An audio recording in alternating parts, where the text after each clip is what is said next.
Hello students, welcome to the channel let's learn English. तो बच्चों, आज मैं आप लोगों के लिए डेली यूज सेंटेंसेस लाई हूँ जो कि स्पोकन इंग्लिश के लिए काफ़ी यूजफुल हैं। तो ये वीडियो पूरा देखना, बिल्कुल स्किप मत करना। बहुत ही यूजफुल सेंटेंसेस है डेली रोज़मर्रा के बोलचाल के लिए। मैं आज डेली यूज के सेंटेंसेस स्टार्ट करती हूँ, फिर आगे और भी अच्छे अच्छे वीडियोज़ लाती रहूँगी, इसलिए आप चैनल को सब्सक्राइब कर लीजिए। तो चलिए शुरू करते हैं। जैसे हमारा पहला सेंटेंस है, बाहर प्रतीक्षा करो, मतलब बाहर इंतजार करो। तो इसके लिए बिल्कुल सिंपल छोटा सा सेंटेंस का है, वेट आउटसाइड। ठीक है। अगला है सामान खोल दो। अगर आप कहीं से आए हो, कहीं से जर्नी करके यात्रा करके आए हो, तो आपको बोला जा रहा है कि सामान खोल दो। तो आप इंग्लिश में किसी को बोल रहे हो या आपको कोई बोल रहा है तो इंग्लिश में कैसे बोलेंगे? Unpack the luggage. जब सामान को बांधना होता है तो हम बोलते हैं ना, पैक कर लो सामान, पैक द लगेज। तो इसके लिए हम वर्ड यूज करेंगे अनपैक, अनपैक द लगेज, सामान खोल दो। तो इस तरह के छोटे छोटे वर्ड्स हैं, इनको याद करते चलेंगे साथ साथ, तो ये आपके बहुत काम आएंगे डेली यूज के बोलचाल में। ठीक है। अगला है, मुझे इस पते पर पत्र भेजना। तो राइट टू मी। जब लेटर वगैरह लिखने की बात हो तो टू जरूर लगाते हैं, write to me to this address, इस पते पर मुझे पत्र भेजना। ठीक है। जब नाक साफ कर लो ऐसे बोलना हो तो नाक की गंदगी निकालने के लिए हमें थोड़ा सा उसको छिड़कना पड़ता है ना, तो उसके लिए इंग्लिश में वर्ड है ब्लो आउट द नोज। अब ये ब्लो आउट कई जगह यूज होता है, लेकिन यहाँ पे नाक साफ करने में भी इसको यूज किया जाता है, blow out the nose. Nose को ब्लो आउट करो। ठीक है।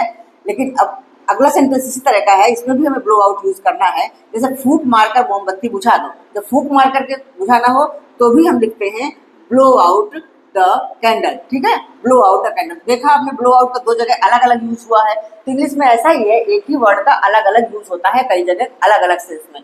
ठीक है। जैसे अगर हम बोले कि ठंडी हवा चल रही है, अगर हम बोले ठंडी हवा चल रही है तो इसके लिए हमारा ट्रांसलेशन क्या होगा? Cool bridge is blowing. यहाँ पे भी हमने ब्लो का यूज किया हुआ, कूल ब्रीज इज ब्लोइंग। ठीक है। तो इस तरह से एक वर्ड के कई कई यूजेस होते हैं। अगला है, जाओ और मजे करो। जाओ के लिए go, go and enjoy yourself. Enjoy के बाद हमेशा योर सेल्फ लगाते हैं। अगर आप किसी को बोल रहे हो जाओ और मजे करो तो एंजॉय के बाद योर सेल्फ लगाना जरूरी है। ये पूरा कंप्लीट सेंटेंस होता है, गो एंड एंजॉय योर सेल्फ।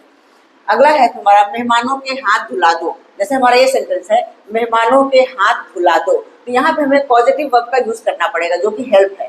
ठीक है। मतलब मेहमानों के हाथ धुलाने में हेल्प करो, कहने का मतलब ये मेहमानों के हाथ धुलाने में सहायता करो। तो इंग्लिश में इसको हम इस तरह से बोलेंगे, help the guest wash their hands. मतलब हेल्प लगा करके फिर वर्ब की फर्स्ट फॉर्म लगाना है और इस सेंटेंस को ऐसे कंप्लीट करना है। तो इसमें पॉजिटिव वर्ब आ गया। पॉजिटिव वर्ब का भी वीडियो मैंने बनाया हुआ है छोटा सा गेट के लिए, और भी आगे आने वाले वीडियोस में मैं पॉजिटिव वर्ब के बारे में डिटेल में पढ़ाऊंगी। ठीक है। तो इस तरह से इसको बोलते हैं, help the guest wash their hands. ठीक है। अगला है, हम बात बात में बोलते हैं ना, मतलब की बात मत, मतलब की बात करो, इधर उधर की बातें मत करो। ठीक है। तो मतलब की बात करो को इंग्लिश में बोलेंगे कम टू द पॉइंट। अगर हम बोले इधर उधर की बातें मत करो तो don't beat about the bush, इसको बोलते हैं don't beat about the bush. यही मैंने करवाया हुआ है, आप मेरे चैनल पे जाएंगे तो इस तरह के बहुत सारे सेंटेंसेस, छोटे छोटे वीडियोस मैंने बनाए हुए हैं, आपको बहुत सारे सेंटेंसेस मिलेंगे। अगला है, हम कभी बोलते हैं दरवाजे को चिटकनी लगा दो। जब दरवाजे को चिटकनी लगा दो बोलते हैं तो बोल्ट द डोर, ये वर्ड यूज करते हैं, bolt the door.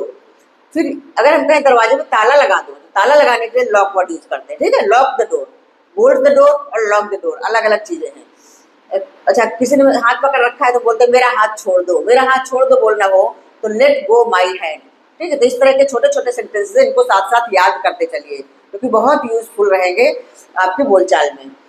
Next sentence है, स्कूल जाते हुए मुझे भी साथ ले जाना।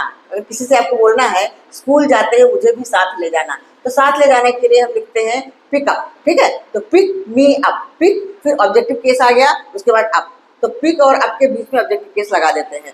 तो ये तो सिंपल सेंटेंसेस हैं डेली बोलचाल के, जिनको आप लर्न ही कर लीजिए, आपके जबान में बैठ जाएंगे।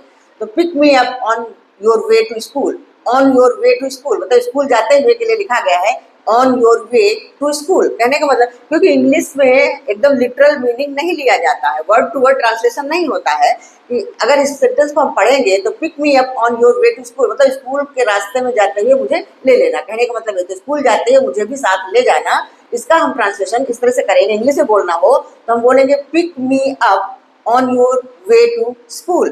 ठीक है। हम किसी से बोलना चाह रहे हैं ठीक से व्यवहार करो तो बिहेव योर सेल्फ, बस इतना ही बोल देना काफी है, बिहेव योर सेल्फ मतलब अच्छा व्यवहार करो, बिहेव योर सेल्फ। तो ठीक है बच्चों, आई होप आप लोगों को समझ में आए होंगे सेंटेंसेस।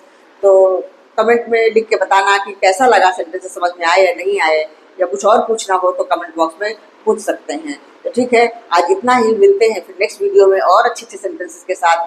तब तक के लिए बाय बाय।